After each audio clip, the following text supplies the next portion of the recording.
इस्लामाबाद में जज की बीवी के हाथों कमसन मुलाजमा रिजवाना का तशद्दुद केस पिछले 5 महीनों से मंजरे आम पर मौजूद है। कोई इंसाफ नहीं सानू मिलता वेख रहा, किराए ला ला के थके पे हैं। 5 माह अस्पताल में इलाज के बाद रिजवाना कहाँ है, इसका घर कैसा है, इसके घर वाले क्या कहते हैं, जानिए इस वीडियो में। उर्दू पॉइंट की वीडियोस देखने के लिए हमारा चैनल सब्सक्राइब कीजिए और बेल के आइकन पर क्लिक कीजिए ताकि आप हमारी तमाम आने वाली वीडियो से बाखबर रह सकें। रिजवाना के वालिद इस वक्त हमारे साथ मौजूद हैं।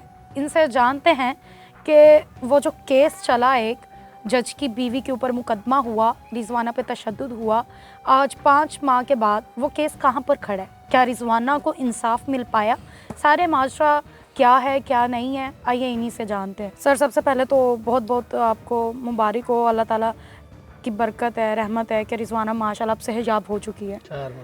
तो मुझे बताइएगा कि 4 से 5 माह गुजर चुके हैं इस पूरे वाक़ये को, केस कहाँ पर खड़ा है, क्या रिजवाना को इंसाफ मिला? हाँ जी, असी जाने तरीक तो जो भी जज को जाते सानू तरीक दे दिंदा जी, कोई साडी सुनाई नहीं हो रही, कोई इंसाफ नहीं सानू दे मिलता वेख रहा भी सानू इंसाफ लैके दिता जाए तो और उन्होंने सजा कड़ तो कड़ दी जाए, उन्होंने सजा दी जाए तो गिरफ्तार किया जाए। तो जज ने अगे भी उन्होंने बेल दे दी, वो भी साडे नाल बड़ी उन्होंने जुल्म किया, बेल उसकी बिल्कुल नहीं सी बनती। अच्छा, मतलब कि वो जो औरत थी उसकी बेल हो चुकी है? हाँ जी। कितना अरसा पहले बेल हुई है? बेल गिरफ्तार होने के बाद कितनी देर बाद बेल हुई? 1 महीने बाद बेल दे दी थी। आपको दूसरी मुखालिफ पार्टी की तरफ से कोई धमकी मिल रही हो या फिर आपको कोई लालच दिया जा रहा हो कि आप केस वापस ले लें? हाँ जी, सुलह के बारे पहले कहते सी असी नहीं सुलह की, कि सुलह असी नहीं करनी, सजा ही दवानी है। सुलह क्या कहते थे कि क्या सुलह कैसे की जाए, कुछ दे रहे थे सुलह के बदले? हाँ जी, कोई पैसे ला लो, सुलह कर लो, जिस तरह भी इस तरह कहते सी, असी कहा नहीं सुलह करनी, सानू यही है भी सानू इंसाफ दिता जाए, इंसाफ मिले तो उन्होंने सख्त तो सख्त सजा दी जाए। अब जो रिजवाना है उसकी वालदा की तरफ चलते हैं, इनसे जानते हैं कि रिजवाना जो है वो अस्पताल से जो है डिस्चार्ज हो चुकी है, उसके बाद अब वो कहाँ पर है, उसकी तबीयत कैसी है, ज़हनी तौर पर वो आगे बढ़ पाई है या नहीं बढ़ पाई है, फिज़िकली वो कितनी सेहतयाब हुई है या नहीं। जी बाजी, मुझे बताइएगा कि रिजवाना को हॉस्पिटल से कब डिस्चार्ज किया गया? 6 तरीक को देता जी, छुट्टी देती जी, छुट्टी देती। हाँ 6 तरीक में। अब रिजवाना किधर है? चाइल्ड प्रोटेक्टर नहीं है, चाइल्ड प्रोटेक्शन, हाँ, चाइल्ड ब्यूरो जो है, हाँ उनके पास है। अच्छा, हमने बच्ची से बात करने की कोशिश की तो बच्ची से बात नहीं करवाई गई, आप लोगों की बच्ची से बात वगैरह हुई है? हाँ जी, हुई है, बैठे रहे। क्या बच्ची से क्या क्या बातें हुई? यही पूछ रहे थे भी बच्ची उनसे ना की हाल है कि तेरी तबीयत दा, पूछ रहे अम्मी कह रही ठीक है स्कूल जावांगे, इस तरह फिर गल्लां दसन लग पई।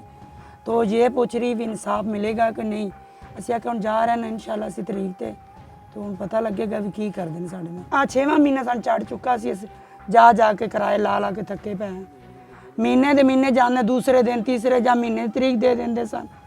असी कहते हैं सन जल्दी इंसाफ मिलना चाहिए।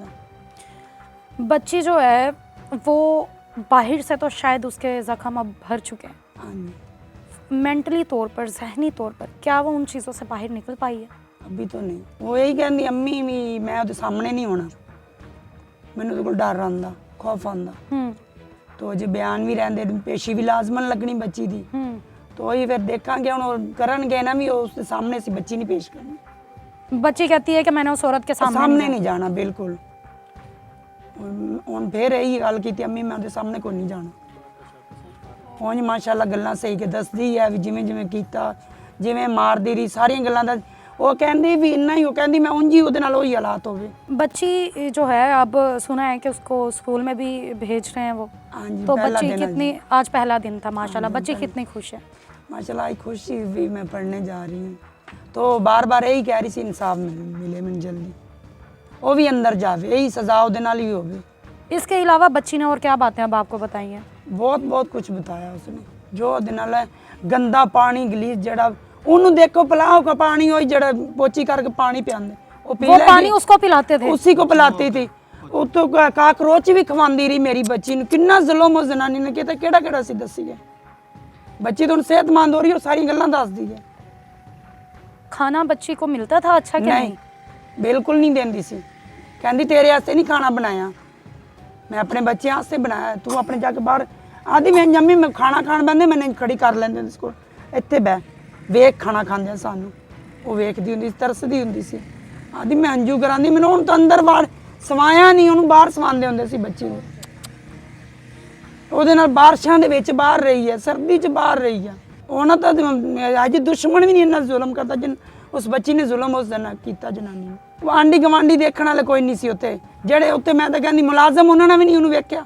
ਇੰਨੇ ਮੁਲਾਜ਼ਮ, ਕੋਈ ਸਾਨੂੰ ਦੱਸੋ। और मुलाजिम कोई ऐसी बच्ची थी कम उम्र उनके घर? नहीं कोई नहीं थी, यही अकेली थी। तो रिजवाना ने बताया कि बाकी मुलाजिमों के साथ भी यही सलूक करते वो हैं? कह रहे अंदर आंदे ही नहीं होते मुलाजम, अंदर हाँ बिल्कुल नहीं आंदे थे। रात को अंदर बच्ची को बाहर सवाते थे, सुबह सरकी उठते ही बच्ची ਨੂੰ अंदर वाड़ लेंदी सी भी आ जा अंदर, लोग को वेखे ना। ਕੰਮ ਕਰ बच्ची के दांत टूटे थे, बच्ची ने बताया कि क्या मारा था जो दांत टूटे? ਉਹ ਹੈ ਖੁਰਪਾ ਮਾਰਿਆ ਗੈਰੀ ਇਸ ਤਰ੍ਹਾਂ, ਡੰਡਾ ਮਾਰਿਆ ਨਾ ਇੱਥੇ ਨੱਕ ਤੇ ਦੰਦ ਵੀ ਨਾਲ ਹੀ, ਫਿਰ ਖੁਰਪਾ ਮਾਰਿਆ ਇਸ ਜਗ੍ਹਾ ਤੇ। ਫਿਰ ਇਸ ਜਗ੍ਹਾ ਤੇ ਕੁਛ ਨੇ ਰੋਟੀ ਨਹੀਂ ਸਿਖਾ ਹੁੰਦੀ ਇਸ ਬੱਚੀ ਕੋਲ, ਇਹਨਾਂ ਜਗ੍ਹਾ ਤੇ ਵੀ ਮਾਰਿਆ। और बच्ची ने बताया बाजू कैसे टूटे? ਬਾਜ਼ੂਆਂ ਦੇ ਡੰਡੇ ਮਾਰਦੀ ਹੁੰਦੀ ਸੀ। ਉਹ ਤਾਂ ਇਹ ਜਗ੍ਹਾ ਵੀ ਟੁੱਟੀ, ਇੰਜ ਰੱਖ ਕੇ ਮਾਰਨੇ, ਇੰਜ ਮਾਰਨੇ। नाखून?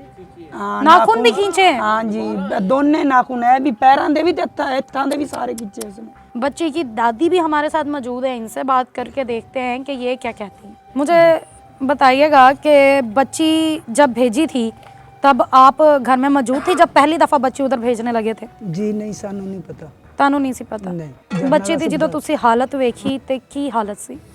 ਹਾਲਾਤ ਬੱਚੀ ਦੀ ਦੇਖੀ ਨਹੀਂ ਸੀ ਜਾਂਦੀ, ਇੰਨੀ ਨਾ ਬਚਨ ਦੇ ਕਰੀਬ ਕੋ ਨਹੀਂ ਸੀ। ਇਹ ਤੇ ਸੋਹਣੇ ਮੌਲਾ ਦੀ ਸ਼ਾਨ ਆ, ਬੇਸ਼ੱਕ, ਸੋਹਣੇ ਕੋਈ ਸ਼ੱਕ ਮੁਹੰਮਦ ਦੇ ਸਦਕੇ ਤੇ ਅੱਲਾ ਦੀ ਜਾਨ ਅੱਲਾ ਨੇ ਜਾਨ ਬਖਸ਼ੀ ਬੱਚੀ ਦੀ। ਬੇਸ਼ੱਕ। ਬਚਨ ਵਾਲੀ ਕੋ ਨਹੀਂ ਸੀ, ਉਹਨੇ ਹਾਲਾਤ ਹੀ ਐਸੀ ਕੀਤੀ ਸੀ। ਦੂਸਰਾ ਇਹ ਅਫਸਰ ਆਉਂਦੇ ਰਹੇ ਸਾਰੇ, ਮੌਸਮ ਨਕਵੀ ਆਇਆ, ਵਜ਼ੀਰੇ ਆਲਾ ਆਈਜੀ ਆਇਆ, ਸਾਰੇ ਅਫਸਰ ਆਉਂਦੇ ਰਹੇ ਆ, ਮਰੀਮ ਨਵਾਜ਼ ਆਈ ਹੈ, ਅਫਸਰ ਜਿੰਨੇ ਵੀ ਹਨ ਸਾਰੇ ਆਉਂਦੇ ਰਹੇ, ਇਹੀ ਦਿਲਾਸਾ ਦਿੰਦੇ ਰਹੇ ਜੀ ਤੁਹਾਨੂੰ ਜਲਦ ਤੋਂ ਜਲਦ ਇਨਸਾਫ ਮਿਲੇਗਾ। ਦੂਸਰੀ ਤਸੱਲੀ ਇਹ ਦਿੰਦੇ ਵੀ ਤੁਸੀਂ ਨਾ ਬਹਿਣਾ ਨਹੀਂ। ਮੈਂ ਕਿਹਾ ਬਹਿਣ ਵਾਲੀ ਤੇ ਉਹਨੇ ਬਾਕੀ ਨਹੀਂ ਛੱਡੀ, ਨਾ ਅਸੀਂ ਬਹਿਣ ਦੇ ਕਾਬਲ ਹੀ ਆ। ਬਿਲਕੁਲ। ਇਨਸਾਫ ਲੈ ਤੋਂ ਬਗੈਰ ਅਸੀਂ ਰੁਕਾਂਦੇ ਨਾ, ਤੇ ਇਨਸ਼ਾਅੱਲਾ ਤਾਲਾ ਅੱਲਾਹ ਕੋਲੋਂ ਇਨਸਾਫ ਮੰਗਦੇ ਆ।